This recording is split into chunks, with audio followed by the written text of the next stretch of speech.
التحدي مجانا هنخس فيه 4 كيلو في 240 ساعه. يلا بينا. لو انت لسه فاكر ان الاكل من غير رز ومكرونه وعيش ما بيشبعش، يبقى انت لسه ما جربتش الوصفات بتاعتي في دايت 240 ساعه اللي هيخسسك 4 كيلو في 240 ساعه بس.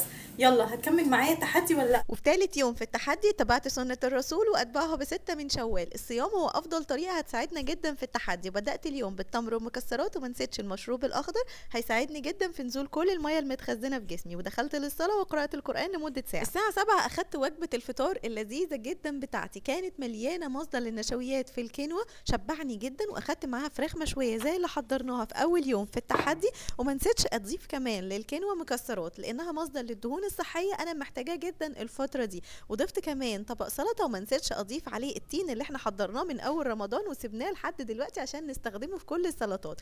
اوعوا تنسوا كمان تضيفوا فاكهة للسلطة، هيكون لذيذ جدا. الكينوا مع المكسرات والفراخ المشويه والخضار المشوي وكمان السلطه اليوناني اللي عليها تين فظيعه. تعالوا كده ندوق.